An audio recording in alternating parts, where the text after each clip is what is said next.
जय गुरु जी, शुक्राना गुरु जी। जय गुरु जी संगत जी। आइए संगत जी, आज हम जानेंगे कि कैसे गुरु जी महाराज अपनी संगत को अपने अकॉर्डिंग अपने पास बुलाते हैं, चाहे वो फिर वर्षों बाद हो या फिर महीनों बाद। जय गुरु जी, शुक्राना गुरु जी। आगे बढ़ने से पहले आप अपने चैनल गुरु जी सत्संग वर्ल्ड को सब्सक्राइब कर लीजिए, ताकि आपको गुरु जी महाराज के ऐसे चमत्कार, ऐसे प्यारे प्यारे वीडियोस, ऐसे बहुत सारे सत्संग रोज़ रोज़ सुनने को मिले। और साथ ही संगत जी, इन सत्संग को अपने दोस्तों के साथ, अपने गुरु परिवार के साथ शेयर कीजिए, ताकि वो भी गुरु जी महाराज की ब्लेसिंग्स को जान सके और उनको पा सके।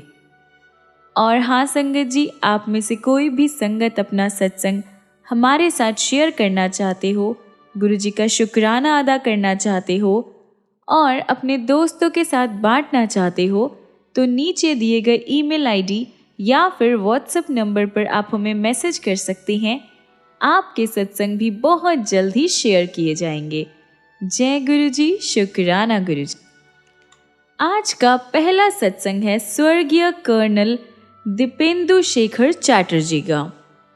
नवंबर 1984 में गुरुजी के संपर्क में आने के बाद मैं अपने आप को बहुत ही ज़्यादा सौभाग्यशाली मानता हूँ।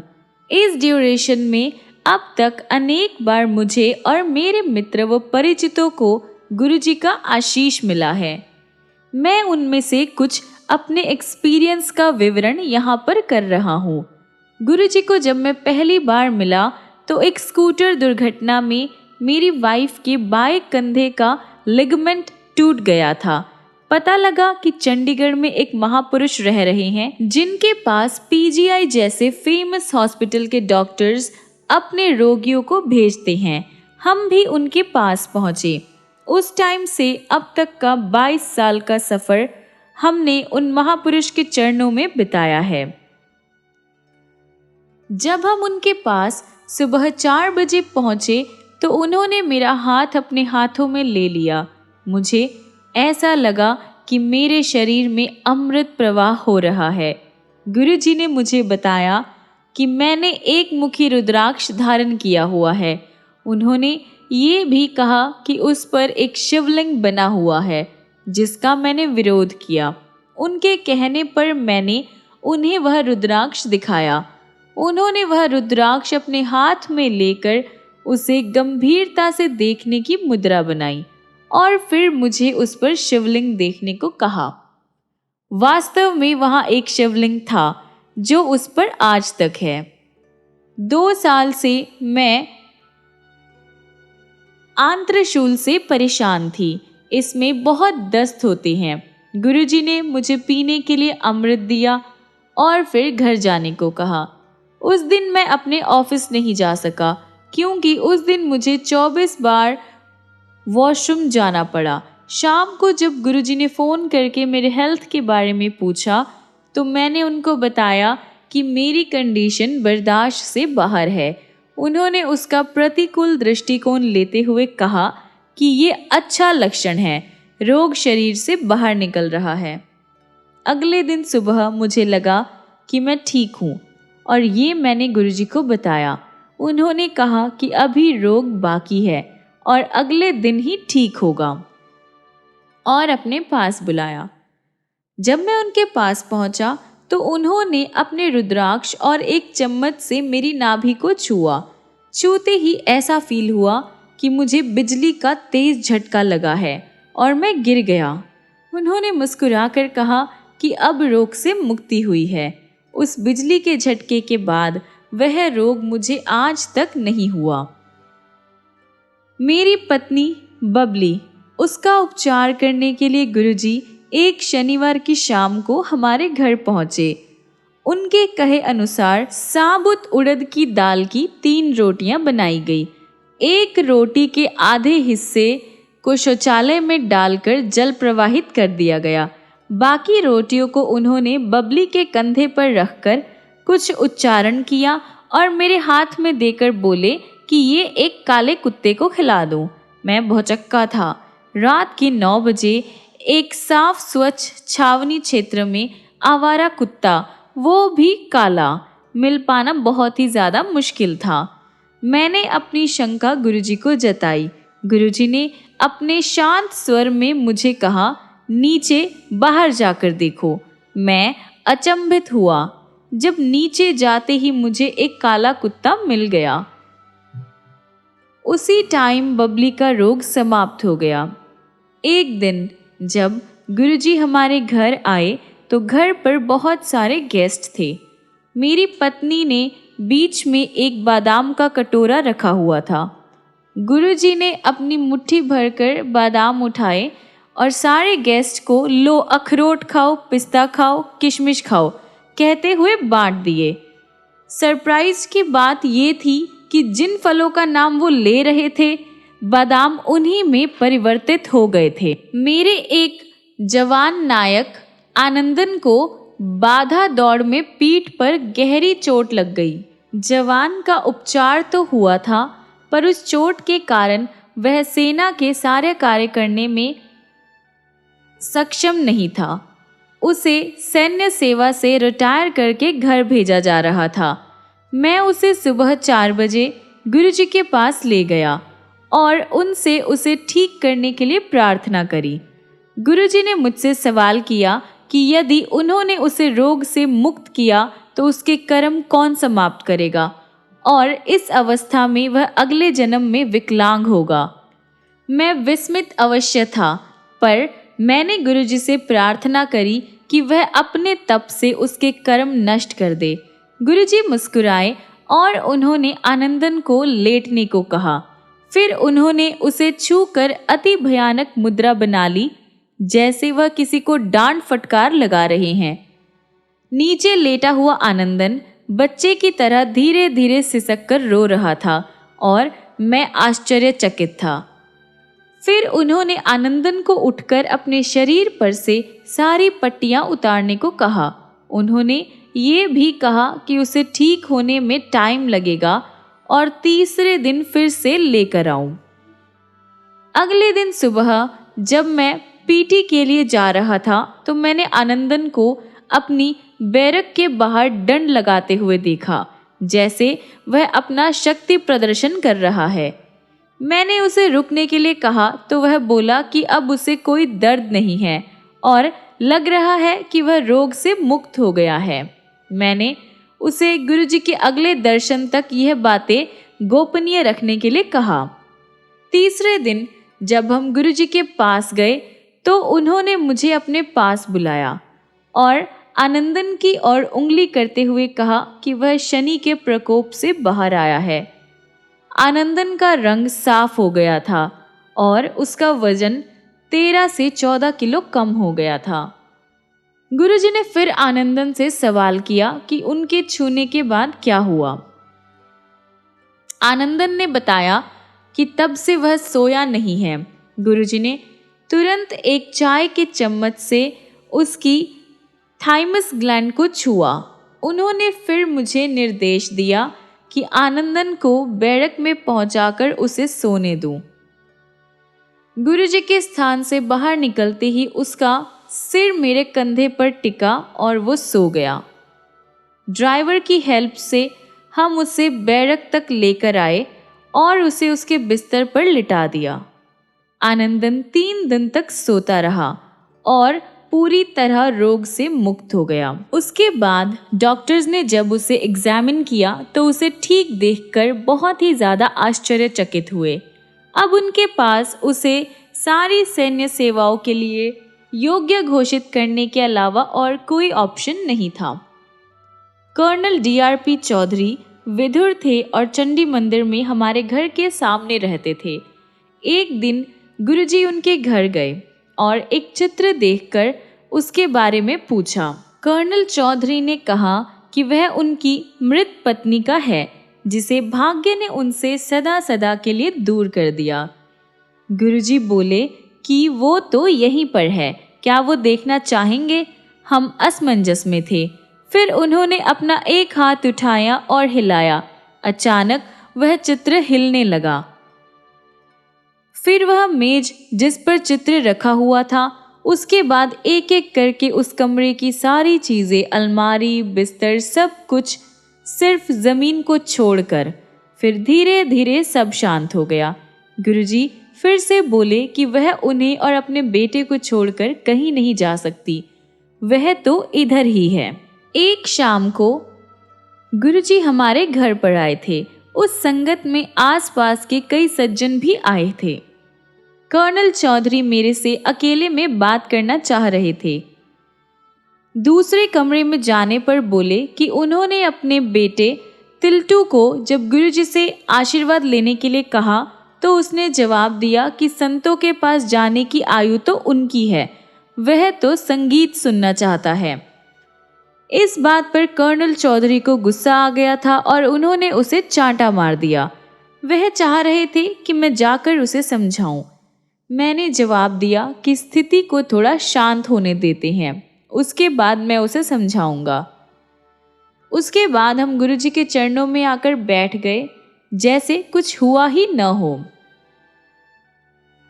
गुरुजी ने कर्नल चौधरी की ओर देखा और बोले कि अब पुत्र बड़ा हो गया है, उसे मारने की क्या आवश्यकता थी। उसी क्षण तिल्टू ने कमरे में प्रवेश करके गुरुजी के चरण स्पर्श किए। पहले गुरुजी अमृत बांटा करते थे। प्रत्येक भक्त को एक गिलास मिलता था और मैं अपने भाग का एक गिलास पी चुका था। उस दिन मैं गुरुजी के निकट बैठा हुआ था और मेरे मन में विचार उत्पन्न हुआ कि यदि गुरुजी मुझे एक गिलास और दे तो निश्चित हो जाएगा कि वह मेरे मन की बात पढ़ रहे हैं। उस टाइम गुरुजी किसी और को गिलास दे रहे थे। वह रुके और उन्होंने वह गिलास मुझे थमा दिया। 15 मिनट बाद मैंने कोइंसिडेंस सोचकर ये विचार मन से त्याग दिया। अब मेरे मन में आया कि यदि वह मुझे तीसरा गिलास दे तो मुझे विश्वास हो जाएगा कि वह मेरे मन के भाव जान सकते हैं।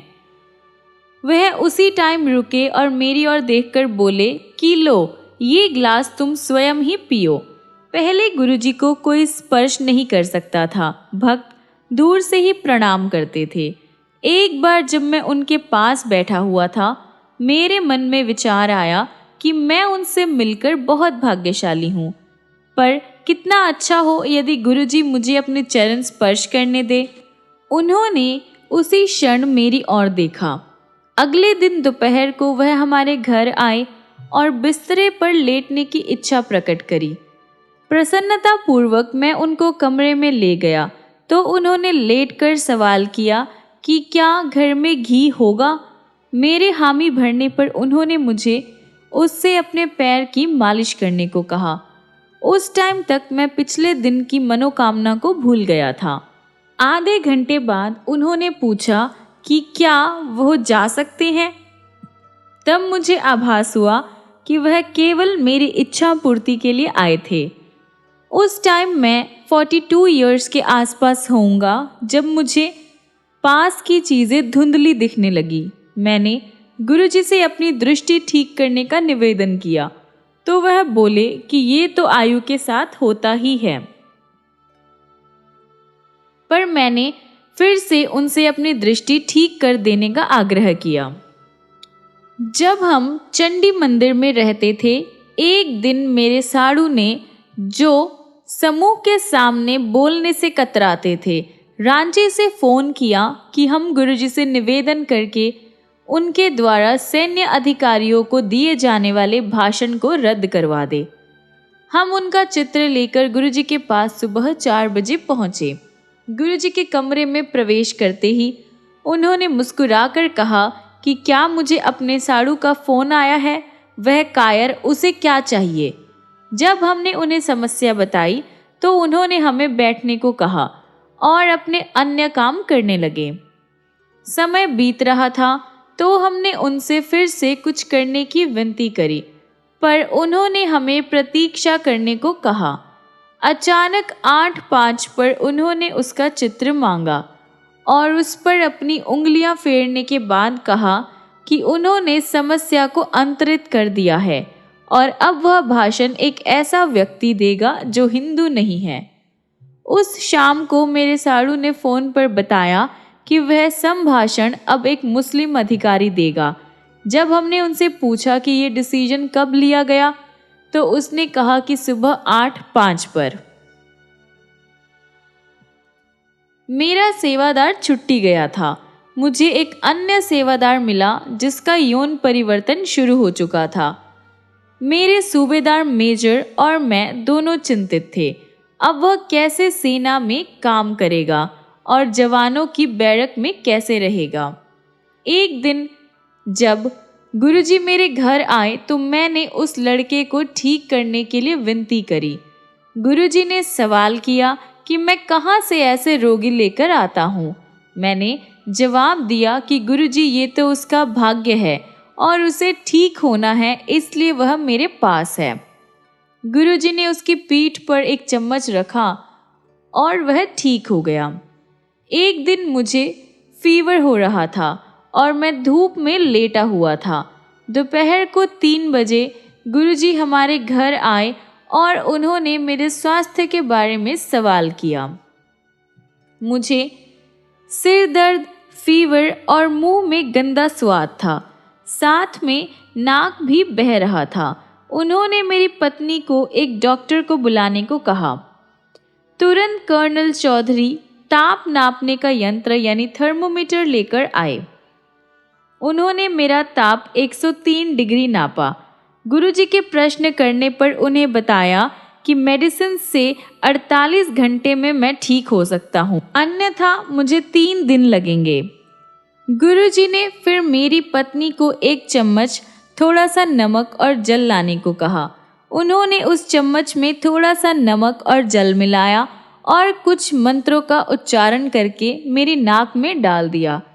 मुझे लगा कि मेरे अंदर का सब कुछ बाहर निकल आएगा। मैं बाथरूम भागा और मेरी नाक से बहुत सा तरल निकला। मैं अपना मुंह धोकर आधा मिनट के बाद बाहर आया। गुरुजी ने डॉक्टर को फिर से मेरा ताप नापने को कहा। वह 97.5 डिग्री था। गुरुजी ने पूछा कि अब मुझे कोई बहती नाक, सिर दर्द या मुंह में गंदा स्वाद है। अब मेरा उपचार हो गया था और मैंने नकारात्मक जवाब दिया। जनवरी 1985 के बीच में गुरुजी ने कहा कि वह मेरी पत्नी बबली के जन्म दिवस पर 25 जनवरी की शाम को हमारे घर आएंगे। उस दिन हमारे घर पर अनेक अतिथि आए। कुछ महिलाएं अपने शॉल गुरुजी को सुगंधित करने के लिए दे रही थी। गुरुजी उनकी शॉल को एक बार पहनकर कह रहे थे कि ये 1 वीक तक सुगंधित रहेगा, ये 15 दिन, ये 1 महीने, ऐसे ऐसे। मैंने उनको एक फौजी कंबल देकर पूछा कि वह कितने दिन सुगंधित रहेगा। गुरुजी ने मुस्कुराकर उत्तर दिया, 1 वर्ष, और वैसा ही हुआ। मैं देहरादून में था और पिछले 3 साल से गुरुजी से कोई संपर्क नहीं था। एक रात को मेरे कान में बहुत दर्द हुआ और मेरे कान के पर्दे फट गए। अगले दिन सुबह जब मैं कान, नाक और कंठ दिखाने के लिए गया तो परीक्षण करके उन्होंने कहा कि मेरे दोनों कान डैमेज हो चुके हैं क्योंकि मैं सुन नहीं सकता था। उन्होंने ये मुझे लिखकर बताया। उन्होंने कहा कि सेना के डॉक्टर्स कान के नए पर्दे लगाने के लिए सर्जरी कर सकते हैं, पर इनकी सक्सेस रेट 5% ही होती है। अतः मुझे मानसिक रूप से सेना से रिटायर होकर घर जाने के लिए तत्पर रहना चाहिए। उसी शाम एक सिख सज्जन हमारे घर आए और उन्होंने कहा कि गुरुजी ने जलंधर से मेरे लिए अमृत भेजा है। उन्होंने ये भी बताया कि उनको पता है कि मुझे अब सुनाई नहीं देता है। 3-4 दिन अमृत पीने के बाद मेरे कान के पर्दे फिर से ठीक हो गए और मेरी श्रवण शक्ति लौट आई। डॉक्टर अचंभे में थे कि ये कैसे संभव हुआ। मैं देहरादून में ही था जब मुझे 1988 में सरकार से कार लोन प्राप्त हुआ।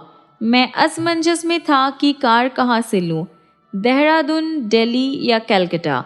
एक दिन मुझे दिल्ली से कर्नल, जो कि अब ब्रिगेडियर हैं, चौधरी, उनका फ़ोन आया कि गुरुजी तूफान की भांति उनके ऑफिस में आए थे और उन्होंने कहा कि चैटर्जी देहरादून में है और कार लेने के बारे में चिंतित है।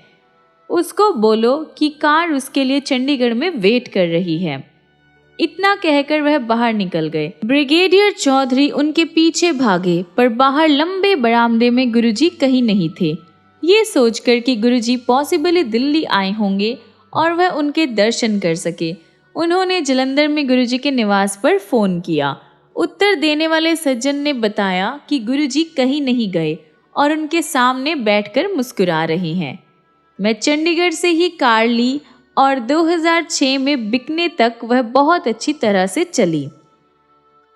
सेना से रिटायर होकर 1998 में मैं अहमदाबाद में था। पिछले 13 सालों से गुरुजी के साथ कोई संपर्क नहीं था।